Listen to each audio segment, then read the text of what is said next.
kakek-kakek. Saya jumpa sama ada kakek-kakek, nenek-nenek manggil istrinya sayang. Waktu itu saya penasaran, saya dekatin. Ada apa? Kenapa kakek manggil nenek panggilan sayang? Apa kata kakek? Saya lupa nama nenek itu. Assalamualaikum warahmatullahi wabarakatuh.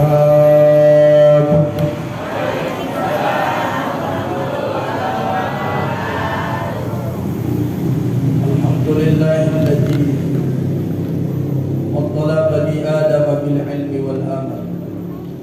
Wassalatu wassalamu ala Rasulillah wa ala alihi wa sahbihi wa mawalah. Saya ada sebuah kisah ini sampai hari ini bagi saya menarik.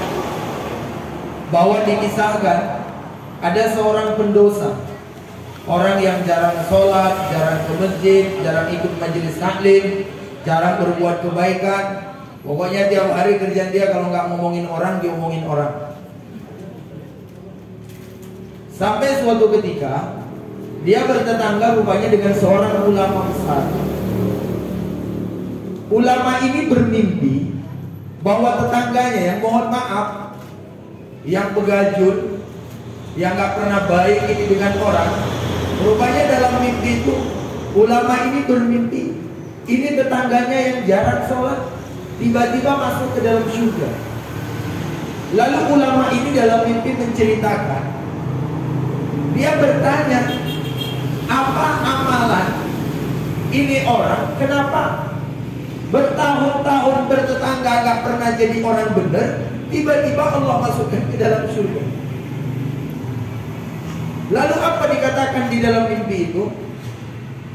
Di dalam mimpi itu Bapak Ibu jamaah rahimakumullah, dikisahkan bahwa preman tadi rupanya ketika di akhir-akhir sebelum dia meninggal dunia, dia pernah lewat dari suatu majelis taklim.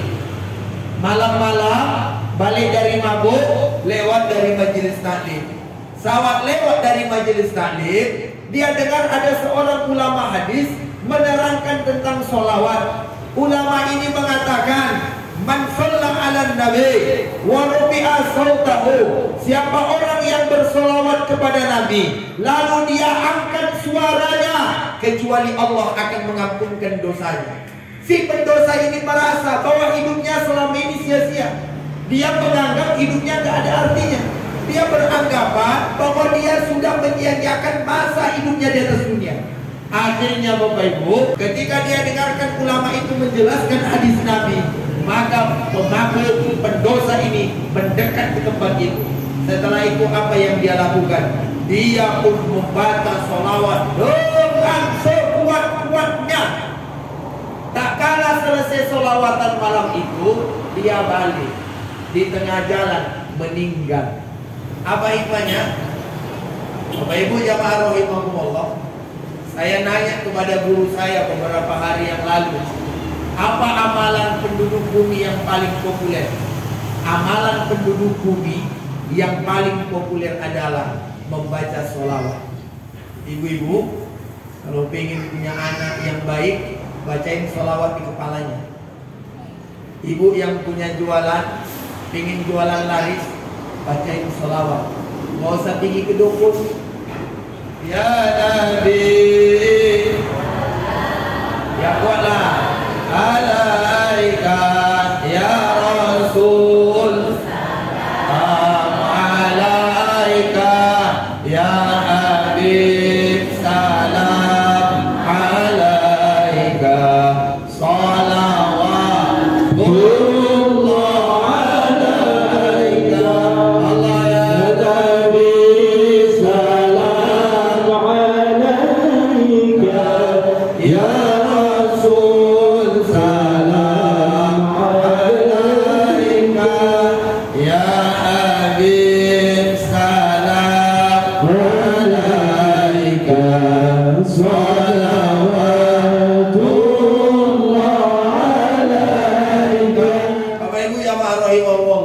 kesempatan ini saya hanya ingin menyampaikan dua.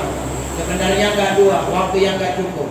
Apa yang ingin saya sampaikan, Bapak Ibu, Percaya tidak bahwa keberhasilan seorang anak itu dimulai dari rumah tangga? Ya kan?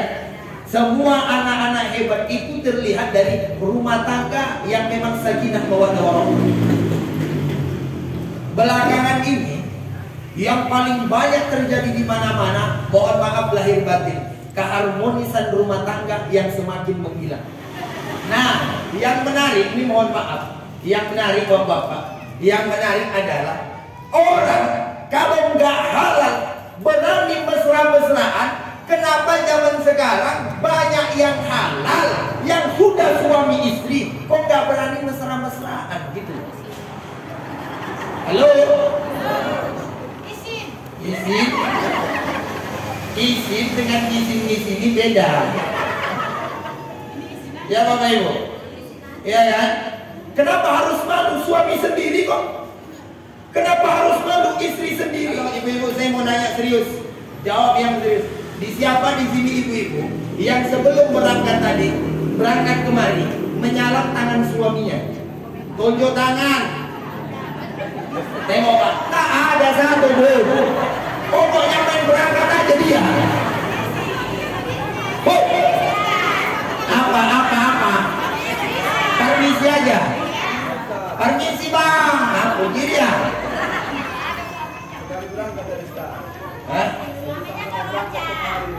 La ilaha illallah. Banyak kita tengok yang terlambat tadi. Halo, bu, gak jujur-jujuran aja lah. Siapa yang nyalam suaminya? Nggak ada kan? Padahal mohon maaf, dalam agama Islam Pak, menyalam tangan suami sama dengan mencium Hajarul Aswad. Baca tuh. Ibu-ibu pernah berangkat umroh nggak? Loh, pernah berangkat umroh nggak? Mau saya kasih amalannya? Pertama baca surat Yasin. Yang kedua baca surat Al-Waqiah. Kalau ini dibaca nggak berangkat juga, baca surat tanah, surat rumah, surat kebun. Nah, sama surat yang lainnya. Tengok mana yang nggak cocok, jual. Insya Allah saya jangan berangkat.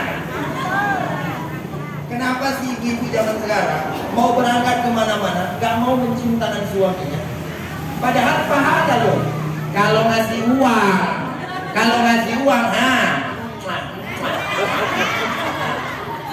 kalau kosong, ngelontot.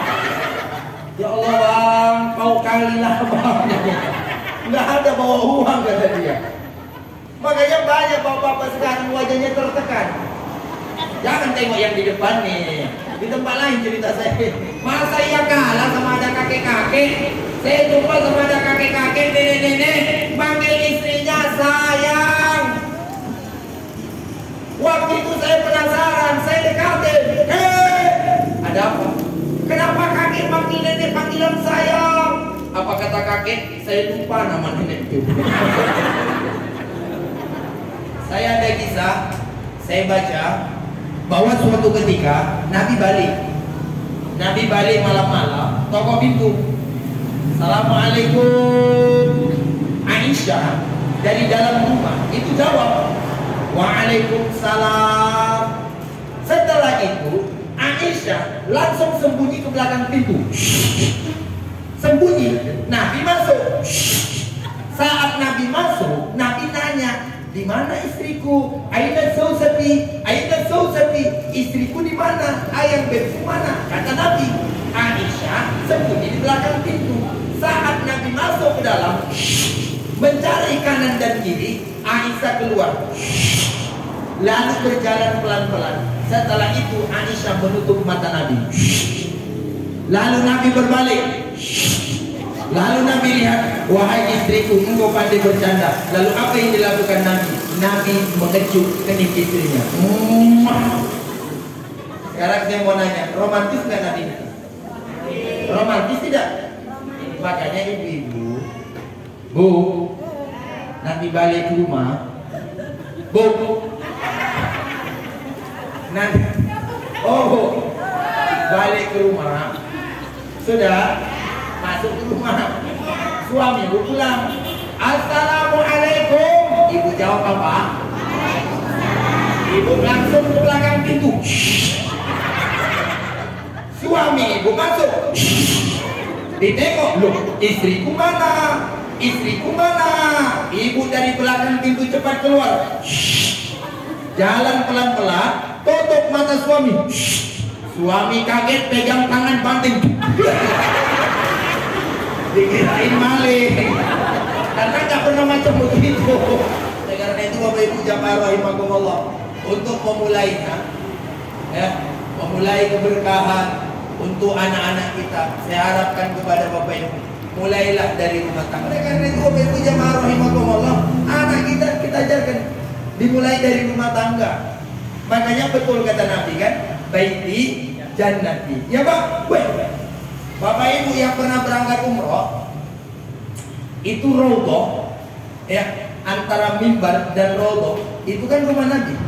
Ma baina baiti wa mimbari Raudhah min riyadil jannah. Oh, itu doa yang paling makbul. Saya doakan Bapak Ibu semua berangkat. Amin. Amin. Pokoknya jangan ragu, insya Allah berangkat. Sebelum mati, jangan dulu mati sebelum berangkat. Pokoknya kalau udah sakit, tahan-tahankan aja. Ya, Raudhah itu antara mimbar dengan rumah Nabi, itu yang disebut dengan Raudhah. Tempatnya nggak luas, orang pun di sana antrian. Nah, makam Nabi yang di samping Raudhah itulah Bapak Ibu dulu rumahnya Nabi. Rumah Nabi nggak besar kayak rumah kita sekarang. Rumah Nabi nggak mewah, nggak bertingkat, ya kan? Nggak pakai cat, nggak pakai AC, nggak pakai anti-petir. Kadang-kadang makin kaya rumah orang, makin bingung kita nengoknya. Ada kamar mandi di kamar khusus, ya kan? Spray bagnya pun beda-beda. Pokoknya asalnya di situ subuh lewat. Zaman dulu kenapa orang gampang bangun subuh? Kenapa zaman dulu orang gampang bangun subuh? Padahal mohon maaf, nggak ada AC, nggak ada alarm. Kenapa gampang? Karena tidur orang zaman dulu lebih sering kebangun daripada nyenyaknya. Sekarang la ilaha illallah, dalam pengajian pun nyenyak tidur mau waktu, bayangkan. Makanya termasuk yang nggak boleh saat saya pengajian adalah yang ceramah jamaah yang di depan saya ngantuk. Bapak kalau ngantuk pindah ke tepi, ibu-ibu kalau ngantuk pindah ke tepi, ganti pemain. Pernah aku ceramah, baru aku salam. Assalamualaikum warahmatullahi. Apa kata waktu dari depan? Waalaikumsalam. Gimana lah caranya supaya anak kita nyaman? Makanya dari kecil rajin baca Quran. Ibu-ibu yang malas ngaji, sekarang kan ada MP3. Iya Pak ya, ada MP3. Ibu hidupkan di rumah.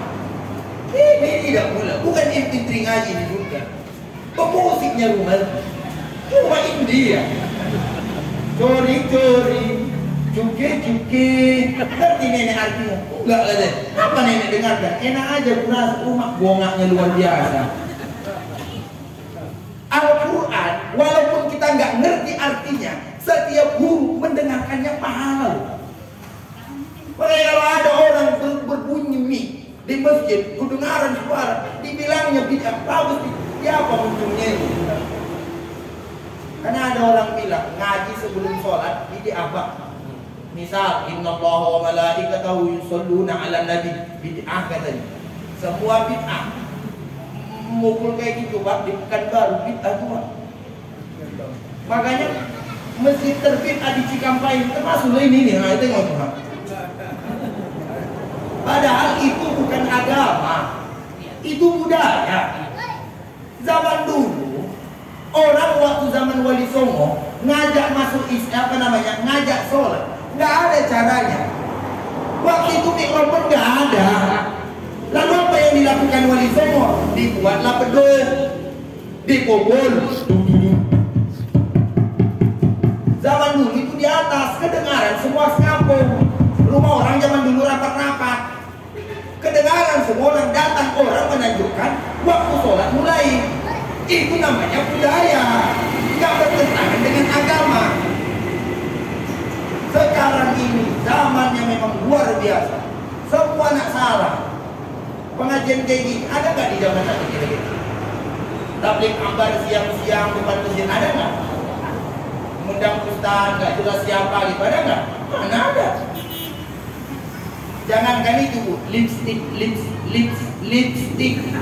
itu yang itu pakai ada di zaman Nabi Bu. Perhatikan, ada rumah tangga suaminya bangun jam 8, istrinya bangun tengah 9. Pertanyaannya, anaknya sholat jam berapa? Nah, pertanyaannya, gimana supaya rumah tangga itu dapat yang kayak tadi? Pertama, baca Al-Quran di rumah. Iya Pak, baca. Suruh anak kita ngaji di rumah. Nah, berapa orang mereka? 6 orang, 5 orang, 7 orang. Berapapun anak kita. Coba Bapak Ibu balik nanti ke rumah. Tanya berapa anak kita. Coba tanya anak kita satu-satu. 5 anak kita, 1 nggak pandai baca Quran, Pak. Tanggung jawab kita itu. 3 loh tugas orang tua. 1 apa? 1 mengajarkan Al-Quran ke anak. Bapak, Ibu wajib mengajarkan Al-Quran kepada anak. Yang kedua, ngasih nama yang bagus. Ya, ini penting nih. Bapak Ibu yang warahmatullah. Yang ketiga, nikahkan anak apabila dia udah balik umur. Jadi yang pertama apa? Yang pertama baca Quran di rumah. Nah, ini penting Pak. Apa kemudian kata Nabi? Nawero, boleh takum tilawati Quran. Terangi kalian rumah kalian dengan baca Quran. Makanya Bapak Ibu termasuk program saya di rumah. Itu pokoknya habis maghrib kaji. Ada waktu ngaji. Ya, ngaji di rumah supaya rumah kita itu tak kayak setan. Maaf, makanya dalam kitab Mukhtarul Ahadits Nabawi apa kata Nabi? Masalul bait alladzi yuzkarullah wal bait la yuzkarullah masalul hayy wal mayyit. Perumpamaan rumah yang di dalamnya dibaca Al-Quran dan rumah yang tidak dibaca Al-Quran sama perumpamaan orang hidup dan mati. Yang kedua, dalam rumah supaya dapat sakinah mawaddah warahmah, dirikan sholat. 1 baca Quran, yang kedua dirikan sholat. Mudah-mudahan dengan bacaan Al-Quran, dengan mendirikan sholat, Allah berikan keselamatan bagi kita. Amin ya rabbal alamin.